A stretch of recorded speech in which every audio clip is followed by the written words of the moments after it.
mureke mbabwire rero ubu sigaye nicara nkavuga ngo ariko ko twibohoye burukwa tutavuga haleluya, kuki tutavuga ngo Imana ishimwe, kuki tutisanzura ngo twibohore ngo tuvuge ngo Yesu yabigeje neza, ibintu byose yarabirangije ku musaraba. Haleluya. Ngiye kubaha ubuhamya bw'ukuru nakiriye agakiza. Nakiriye agakiza ari ibintu bisa nkaho byari bigoranye, ariko ntago byari bigoranye cyane, usibye wenda mindset nari mfite. Nge nari mfite ibintu byanjye byihariye bikomeye muri jewe. Icyambere nari mfite ko nta kintu na kimwe gishobora gusimbura ubuhanuzi. Icya kabiri nari mfite ko nta kintu n'iki na kimwe cyashobora kunyeza ibyaha nabaga mfite. Icya gatatu nari nzi kuko nubwo byagenda biti nta mbabazi ziteka zijya zibaho, tugomba kubaho duhora twiteguye buri munsi twiyeza uko bukeye nuko bwije. Haleluya. Ariko ndashima Imana ko Imana yatugiriye icyizere ikatugirira ubuntu, nta mafaranga dutanze tukabyisangamo. Haleluya. Nakiriye agakiza muri 2017, 2016 ngira ngo mu ntangiriro z'uwo mwaka nibwo nakiriye agakiza. Nabwo ari Imana indobye ahantu, ndagenda nsanga umuntu arimo arabwiriza ubutumwa bwiza, abanza kumbaza ati se uri umukiranutsi? Ndamubwira ariko abantu mwaracanganyikiwe kabisa nayiwe, ese umuntu aba umukiranutsi gute? Umuntu yakwera nk'Imana gute? Umuntu yahinduka gute? Ariko nasanze ibyo twibwira iby'abana b'abantu bibwira si iby'Imana yibwira, ku ijambo ry'Imana rivuga. Umuntu akajya ambwiriza, ndabyibuka ko yajyaga afata amafaranga agashira kuri telefone nk'ikarita y'10,000 akampamagara. Yaheraga saa 3 za nijoro ampamagara tukarinda tugeza saa 9 ambwiriza ubutumwa bwiza. Akajya ambwira ati ni gute uvuga yuko utari umukiranutsi? Nanjye nkongera nkamubwira ngo wowe ni gute wambwira ko uri umukiranutsi? Akajya ambwira ati umuntu ahinduka umukiranutsi atari ukubw'imirimo ye, ahubwo ari ukwizera amaraso ya Yesu. Abaganise bakabyara uyu muntu nashaka kumbuza ubutayu bwangera. Akongera akambwira ati nuramuka ukomeje kwizera imirimo yakambwira. Namubwira ni ese ayo maraso ya Yesu ni iki cyandutira kuba, kuko ngewe 2011 na 2012 na 2013 najyaga njya gufasha abarwayi CHK nkabafurira hariya muri 4 muri 3, abahazi barahazi. Numvaga ko iyo ariyo mirimo izanjyana mu ijuru, nkafasha imfubyi n'abapfakazi, abatishoboye bose narabafashaga. Ubutayu nkaburaramo nkabwirirwamo, ariko nkaba nzi ko ibyo ngibyo ari byo bizanjyana umuntu mu ijuru, bizanjyana mu ijuru. Ndetse byanagera hagati nagera no mu rugo ariko nkasanga ibyaha byitunatuniye ku muryango. Haleluya. Ariko nkajya mvuga ariko Imana izangirira neza tu, ariko sinigirira icyizere cy'uko nzajya mu bwami bwo mu ijuru. Kubera iki? Kubera kuko nyine nahoraga mvuga ngo Mana umbabarire, unyeze, untunganye, nacumuye, byagenze gutya na gutya. Ariko ijambo ryaje kumfasha cyane ndetse rikampa kurushaho kwizera imirimo y'Imana bitanyuze mu ntoki zanjye, bitanyuze mu mikorere, bitanyuze muri ya masengesho nasengaga, bitanyuze muri za mfashanyo najyaga gutanga CHK zo gufurira abarwayi ndetse no gufasha abatishoboye. Naje gufashwa n'ijambo riri muri Yesaya 44:22. Haleluya. Haravuga ngo neyuye ibicumuro byawe nk'igicu cya rukokoma. Haleluya. Ngo ngarukira kuko nagucunguye. Yesu nashimwe.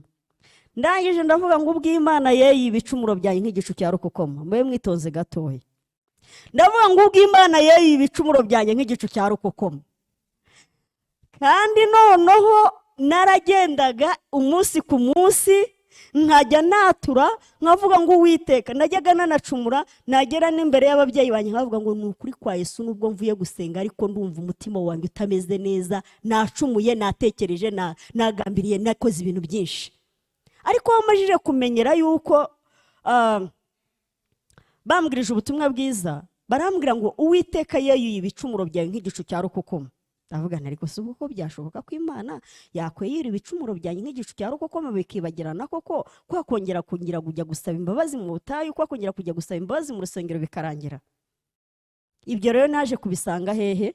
Naje kubisanga nanone muri Luka igice cya mbere umurongo wa 77. Haleluya. Haravuga ngo nukumenyesha abantu be iby'agakiza ko ari ukubabarirwa ibyaha byabo. Yesu yaje mu isi aje kumbabarira ibyaha byanjye no kumenyesha agakiza. Full stop. Haleluya. Yesu yaje mu isi aje kumbabarira ibyaha byanjye no kumenyesha agakiza gusa. Naje ndavuga ngo rero ubwo ibyo byose bibayeho, Imana yacu nihimbazwe. Haleluya. Ubwo ibyo byose bimeze gutyo, akaba yarazanywe mu isi no kugira ngo ambabarire ibyaha byanjye, akaba yarazanywe mu isi no kugira ngo yeyure bya bicumuro byanjye nahoraga ncumura buri munsi no mpora niyeza ku manywa na nijoro. Ndavuga ngo Uwiteka we ntabwo noneho nzongera kujya gutamba ibitambo mu butayu. Haleluya. Ndangije nafashe umwanzuro, nabwirijwe n'abantu benshi cyane batandukanye, ariko uwo mwihariko we nuwo ngo wajya gumpamagara akageza saa 8 z'ijoro akimbwiriza ubutumwa bwiza, akimbwira ati Alexia urabyumva gute? Alexia iyo ko numva iyo nkubwiriza ubutumwa bwiza mba numva nta kintu n'ikira kimwe ubyumva ngo nkajya ku mutima wanjye. Yarambwirizaga njya mvuga nasoze vuba ubundi nisubirire kujya kwisengera iwanjye ahantu njya ngenda gusenga nkigobeka. Ariko icyo gihe najyaga njya gusenga shaka ko Imana yambabarira, najyaga njya gusenga ngira ngo Imana izambabarire nzabone ubugingo buhoraho. Hari ikintu mu idini bajyaga bakora, wamaraga gusenga ariko ntiwigirire icyizere cy'uko uzajya mu ijuru. Tugasenga pe, tugasenga tukarira, marira gatakara, ibimyira bigatakara. Ndi uwo muntu ukunda kugira amayimosiyo. Yo nabaga nageze mu rusengero wo naravugaga ngo Uwiteka we ndagushimye ndaguhimbaje, ariko nta cyizere cy'ejo hazaza cyo kuzajya mu ijuru. Ariko ndashima Imana. Haleluya. Ndashima Imana ko Imana yangiriye icyizere ikampa agakiza mu magana menshi y'abanyabyaha. Ndashima Imana ko Imana yangiriye icyizere ikangira uwo ndi we, nkaba mpagaze shima Imana kuko narokuwe urupfu rwa kabiri. Haleluya. Narokuwe urupfu rwa kabiri, narokuwe urupfu rwa kabiri umuntu mukiranutsi.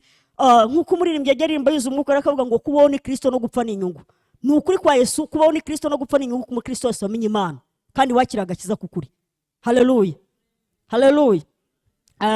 Ijambo rero ngiye gusorezaho ni ijambo riri mu Baheburayo igice cya 10 umurongo wa 17. Iryo ryo noneho niryo ryandambitse. Ndavuga ngo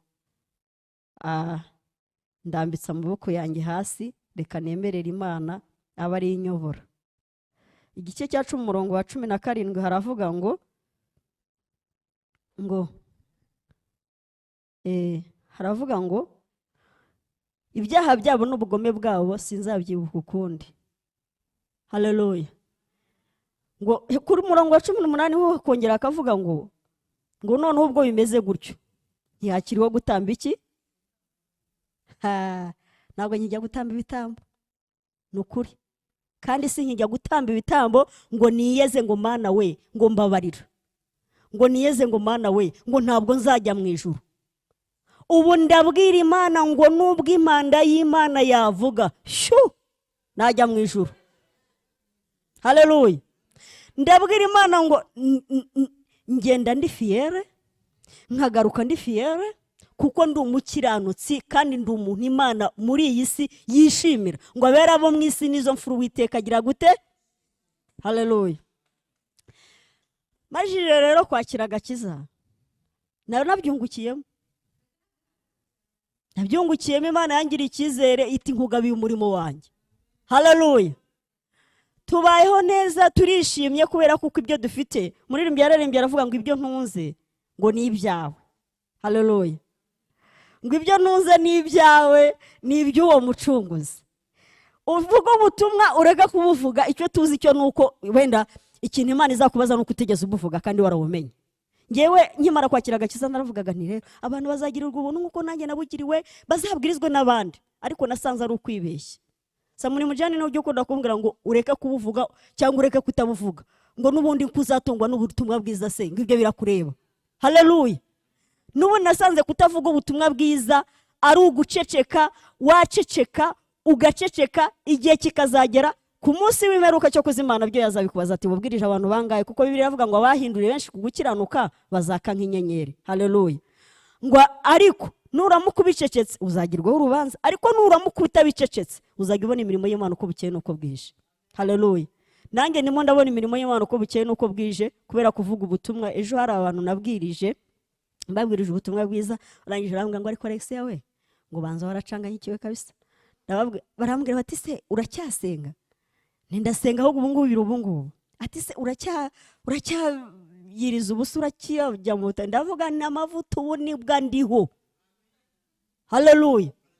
Amavuta ubu ndiho kuko dufite ububasha n'ubushobozi bwo gukandagira inzoka na sikoropiyo. Ijambo ry'Imana rarisomye rirambwira ngo abari muri Kristo Yesu ntateka bazagira gute? Ndababwira nti nimwitonde gatoya, ububasha ndabufite, mfite gukandagira inzoka na sikoropiyo, mfite kuvuga ubutumwa bwiza, mfite gusengera abarwayi bagakira, mfite gusengera ibintu byose muri Yesu bikemera. Ndashima Imana rero ko Imana yangiriye icyizere kangabira umurimo wayo, kandi ishimye n'Imana ko iyo munsi wa none yangiriye icyizere cyo gutanga ubuhamya imbere y'iteraniro ringana gutya. Ari umuntu twe turi kumwe mu mwanya, ndamubwira nti kera nayaga mpagarara imbere y'abantu 3,000 n'ibihumbi 4 nkavuga ubusa, ariko ndumva afite ubwoba. Abantu 10 nabangaye kuko ubu nibo bane ubwoba kuko avuga ko se kuko burahera kuko mvuga kuko umva umutima urimo kuvuga gupi, ariko ndashima Imana. Haleluya. Ndashima Imana ko Imana yampaye agakiza ku buntu, ndashima Imana ko Imana yangiriye neza, ndashima Imana ko itorero ni iri ngiri. Niba uri muri Yesu neza gumamo, niba uri muri Yesu neza ayiweye gumamo, injira neza ugumemo, yoye gumamo, nawe mwene data gumamo. Haleluya. Ndashima Imana ko mbirimo kandi nkaba mbigumyemo, nta n'ikizanabinkuramo kereka Yesu Kristo agarutse. Kandi nubwo atanagaruka dukomeje gufata igihe mu ntambara, tuzakomeza tururwana. Haleluya.